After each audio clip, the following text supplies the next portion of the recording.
Good evening and welcome to the special Jerusalem Press Club briefing. I am Esty Ari, Press Director of the JPC. We are joined today by Brigadier General Yossi Kuperwasser, former head of research at the IDF Military Intelligence and Director General of the Ministry of Strategic Affairs. He is now the Director of the Jerusalem Institute for Strategy and Security, the JISS. Thank you, General, for joining us on this very busy day. My pleasure. This is, the third day of Operation Rising Lion, Kalavi, although it is, of course, part of the larger war Iran has been waging against Israel through its many proxies for quite some time. Iranian missiles have murdered 13 people in Israel over the past couple of days, 3 over the weekend on Shabbat, and 10 overnight at least. Some are still missing. In addition, they are going through the rubble today here, but in addition, the IDF continues operations in Iran, carrying out devastating strikes on Iranian military and strategic facilities.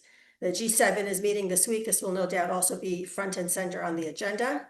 And with that kind of introduction as to where we are right now, very briefly, I just wanted to get your sense of where are we today, 5 o'clock on June 15th. And what has been accomplished thus far, what can we expect going forward? I know that's very broad, but I feel like it's a good place to jump off from.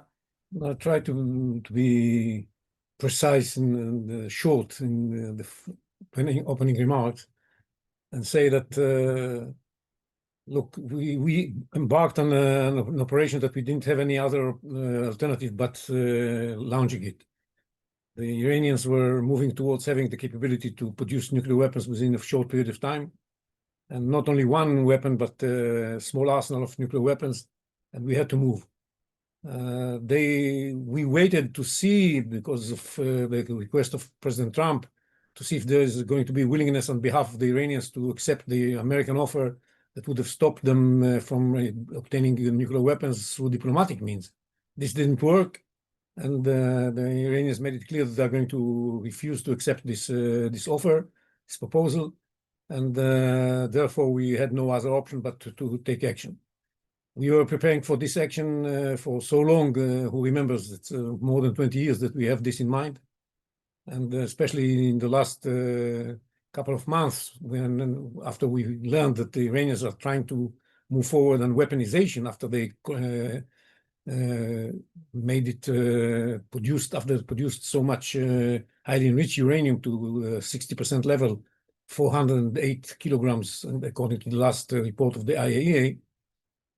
It was clear that we have to move, and what we did in the first strike was extremely important. We eliminated 9 of their scientists that were working on this weaponization project, and we hit hard their air defense systems, so that after 2 days of operation, we were able to actually control the skies of Tehran and Western Iran and keep on acting against the infrastructure of both the nuclear project and the ballistic missile project. Of course, the ballistic missile project is on the one hand stands by its own merit, because it's a direct threat to Israel, but it's also a part of the nuclear project because the missiles are the delivery systems of the nuclear warheads that the Iranians were supposed to develop and produce. So we have to work against both systems, both programs, and it's going to take time.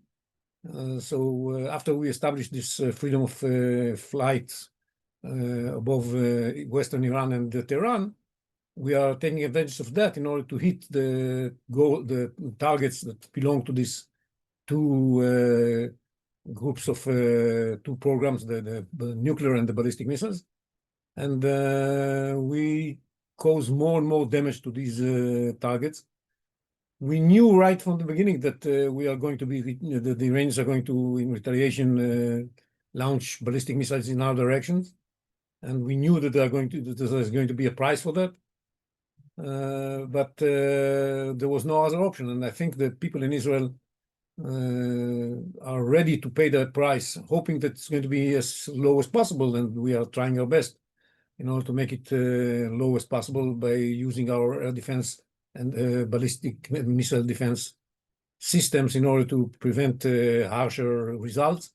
but we cannot, it's a war. We don't have a foolproof system here, and some casualties are to be expected. But the most important thing is to make sure that we put an end to the nuclear threat from Iran and for the ballistic missile threat from Iran.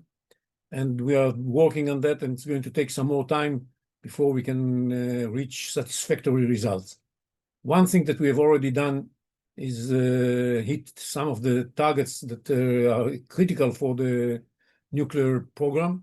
We hit the underground facility in Natanz, which is a part of a much larger facility. It's going to take time to finish the job in Natanz.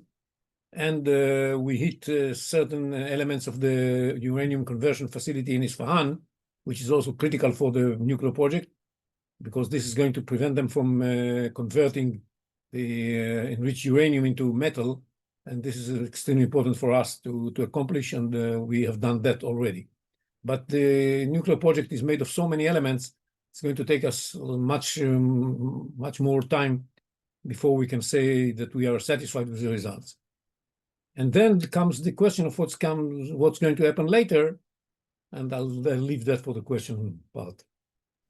Okay, thank you for that introduction. I appreciate it. So you mentioned a number of things, and I want to drill down a little bit on that and ask a number of questions. You said, of course, that this is something that has been in plans for a long time. Of course, we know that the Iranian nuclear program has been of quite some concern to Israel, as an understatement, for many years, and not just to Israel. So the question is, of course, to what extent can Israel actually destroy the Iranian nuclear capabilities without American assistance, which leads into the second question, which is the United States' role thus far and what can be expected in the coming days regarding that. Well, it's a huge project, it's a huge program, and it's going to take time. For the time being, as long as we have freedom of flying over Tehran and Western Iran, then we can handle most of the targets that are related to this program, because most of them are in this area. But it's going to take time because these are huge facilities. It's going to take time to really hit all the elements that comprise those facilities. So on the one hand, we have to maintain this freedom of flight over this territory. And secondly, we have to maintain the legitimacy to our operation that is at this point quite wide. It goes beyond just the United States. I think all the European countries understand the legitimacy and even speak in a way that reflects their understanding. The Arab world also understands the legitimacy, but for their reasons, they speak a little bit differently. But we know that they understand that the more damage we do, we inflict on the Iranian project, the better it is for them too. And so I think we don't have a time pressure for the time being, and we don't have an operational pressure at the same time. So we can go on and hit the targets as much as necessary. We heard today President Trump saying that this should come to an end. Of course, it should come to an end, but it should come to an end after we accomplish the mission. And I think President Trump understands that too. He tried the diplomatic way, it didn't work, and the diplomatic door is open for the Iranians to use at any given time. If they are ready to accept the American proposal, they can stop the war at any given time. That would provide the Americans the ability to destroy the nuclear program of Iran and supervise it, and then keep verifying that the Iranians are not trying to revive the program. That is something that is acceptable for Israel, especially after all the damage we did to this program, and we should keep doing. Now, regarding the American indirect involvement, I mean, the Americans were briefed by Israel on its intent to carry out this operation. It's a complicated issue because basically you would expect targets so far from Israel to be under the responsibility of the Americans and not Israeli responsibility. But we realized already long ago that for us, we cannot rely on anybody else, and we have to be able to rely only upon ourselves. Im ein ani li mili, as they say. And And that's what we were planning, and we invested an awful lot of resources in building these capabilities. There's one facility that the Americans can handle better than we can do, or easier than we can do. We can handle this facility as well, but it's going to be more demanding for us to make sure that it is destroyed.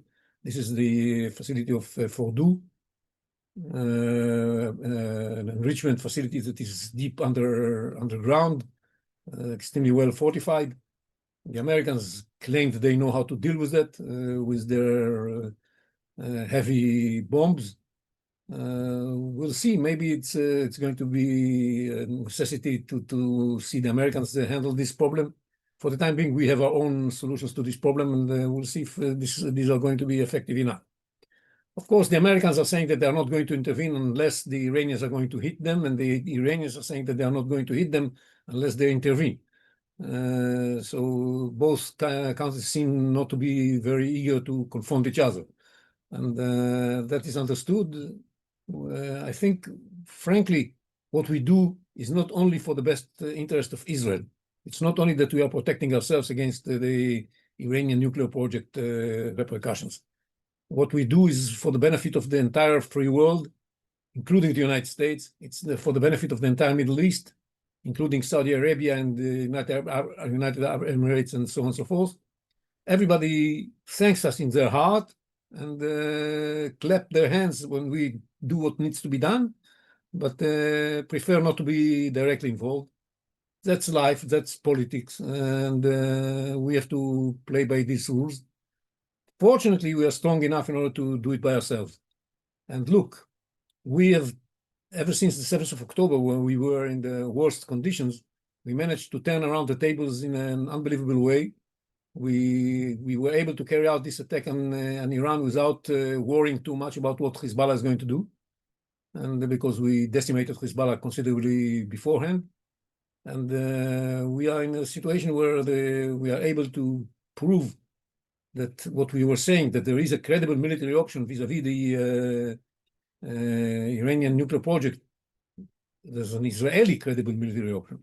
We proved that this is the case, and everybody that realized that this is probably the case after what we did in October, when we carried out an attack against the Iranians in October, now it's coming clear how true this was. And Israel is emerging from that, I think, as a very important power in the Middle East, a power for the good, a power for prosperity, a power for stability, because we wipe away the threat of a nuclear Iran. This will make the Middle East a much calmer and more stable place. I would end it there, except that we've got some questions because that kind of does seem to be a nice ending statement. And I want to address some of them that have come in regarding Iranian capabilities.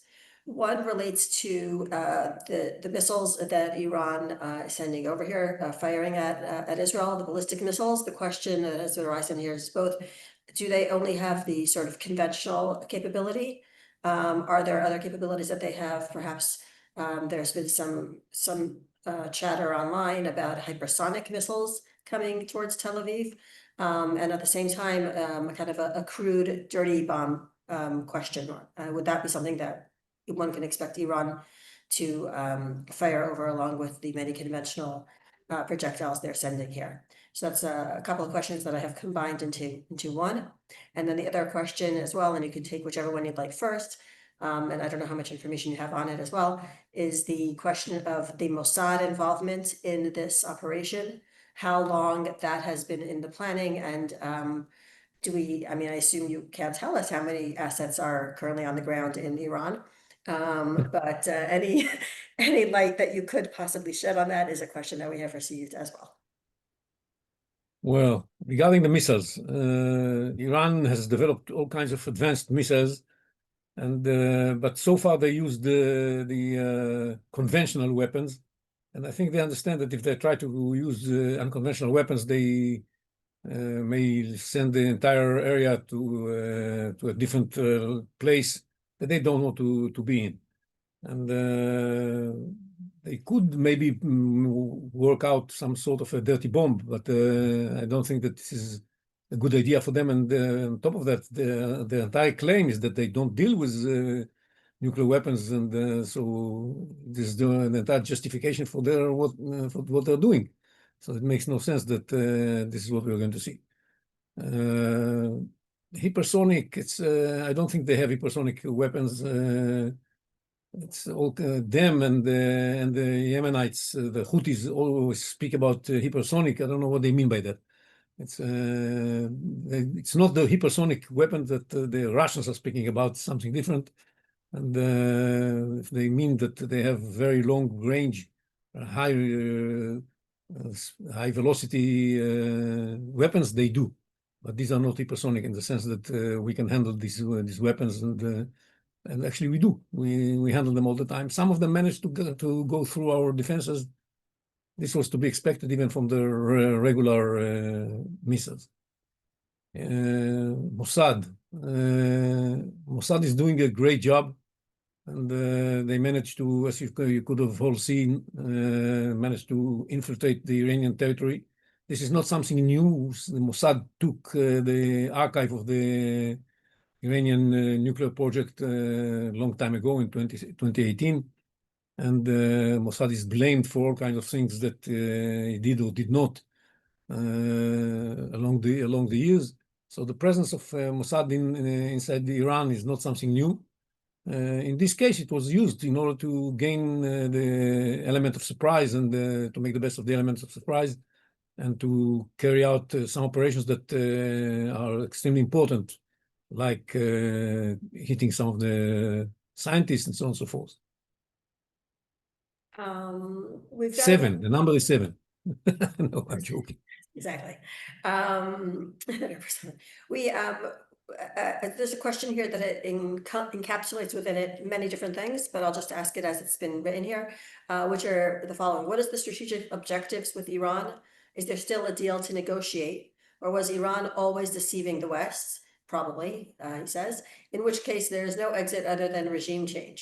And what can we expect from Russia and China? So I imagine, let's break it down. Okay, I got it. Here, is it still just the nuclear program? Is it also, regime change? There's been some chatter on both of these elements. And of course, in fact, what role, if any, will Russia and China play here? Well, the goals are very clear: to destroy the threat coming from Iran and the nuclear program, with the nuclear program and the ballistic missiles program. This is the goal. Nothing more than that. Nothing less than that as well. This is not a minor issue. But of course, once you manage to accomplish this goal, a lot of things may happen. Some of them are intended consequences. We would like to see them happen. Some of them are unintended consequences. From the point of view of intended consequences, I put 2 or 3 maybe. One is that there's going to be a regime change in Iran. If there is a regime change in Iran, nobody in Israel is going to complain. That's not only in Israel, I think in many other places, especially in Iran itself. Most people in Iran will be very happy. But this is not the goal of this operation. We did carry out some attacks today against regime facilities, especially those belonging to the Revolutionary Guards. But this is mainly in the context of the war, of fighting the war, not in order to bring about the collapse of the regime.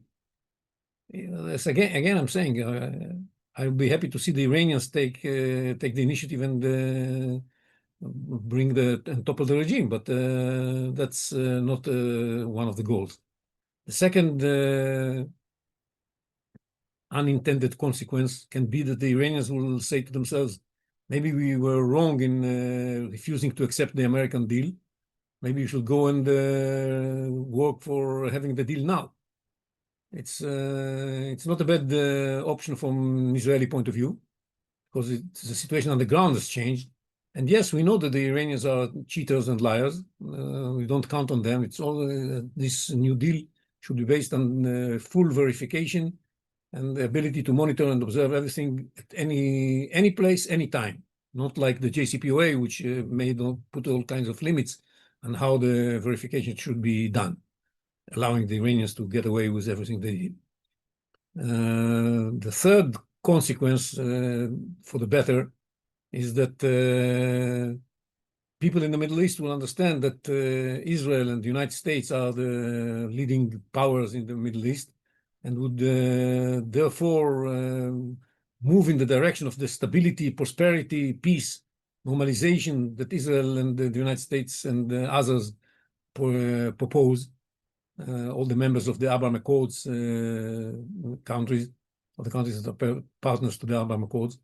And we'll see a better situation for everybody in the Middle East. This has been very well received unintended consequences that can come up of this development, this war. And I hope that this is going to be also a message to Hamas that the time has come to give up and release the hostages and give up the control of Gaza, disarm themselves, and let somebody who's interested in the well-being of the Palestinian people who take control of Gaza as well. And if this is going to be the outcome of what we're doing in Tehran, we should be very happy. The negative unintended consequences are the greater involvement of China in what's happening in China and Pakistan. There are rumors, there are unverified rumors, I don't know if these are true or not, that China and Pakistan are trying to supply Iran with all kinds of military assistance. I hope it is wrong. I hope it's not true. But if it's true, it's a negative impact. And on the Russian side, it's hard to say what's going on. I mean, Putin spoke with President Trump and raised the need to put an end to the war, to which President Trump told him, yes, also it's a good idea to put an end to the Russia-Ukraine war. And I don't think that the Russians were, I don't know the details of this conversation, but I didn't get the impression that the Russians were ready to work vis-a-vis the Iranians in order to convince them to accept the idea of returning to the deal. If they are, then this can be added to the positive outcomes. And if Russia is going to play a positive role, that would be great. We are not against the Russians convincing the Iranians to enter negotiations with the Americans and receiving the deal that was presented to them beforehand. Thank you. So you actually answered in that answer a couple of the questions that have come in the meantime. So journalists who asked those questions, I think that you were answered just now regarding the Gaza war, regarding the hostages. A couple of questions that have come in addition regarding, and I know we have only a few more minutes, so this might be the last couple of questions. So this is the last opportunity journalists to ask questions for this briefing. What can we expect in the coming days? Do you expect higher escalation with Iran, with Iranian attacks here in Israel on civil infrastructure?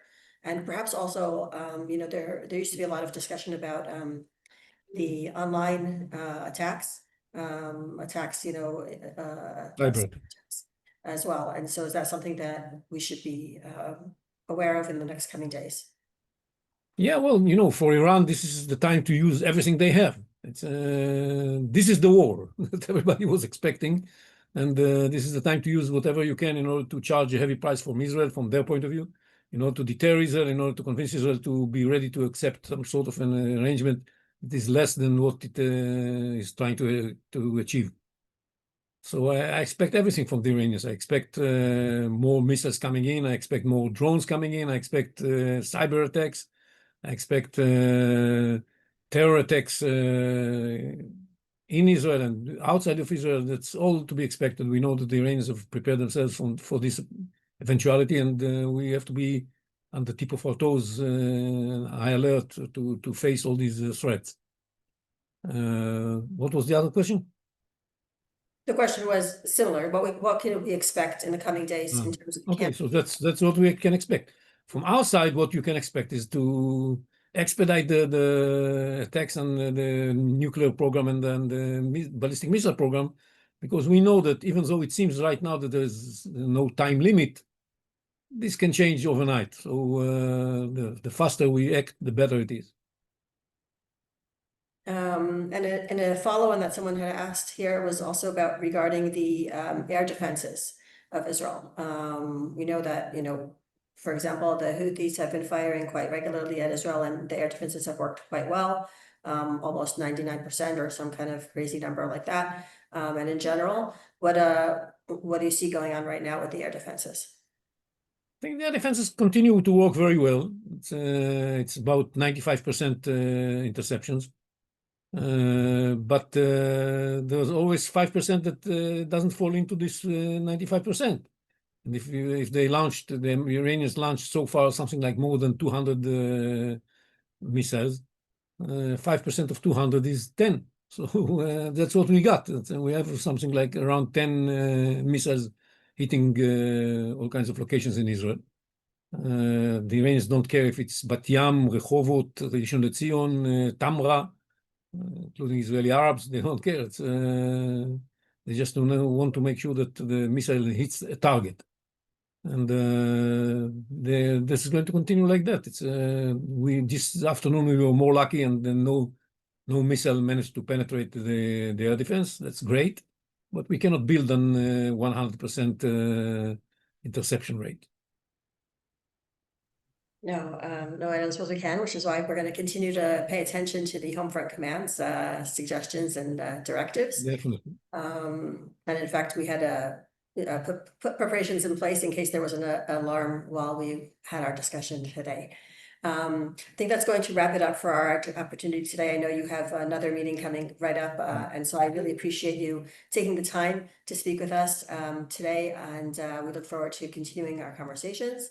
And I want to thank all the journalists on the line who have joined us, and of course my colleagues Jonathan Beck and Mati Sekel for facilitating this briefing. This briefing will be recorded, or is being recorded, and will be online as well. And we continue to be here for all of our journalist friends. Feel free to reach out if we can be helpful to you. Thank you so much.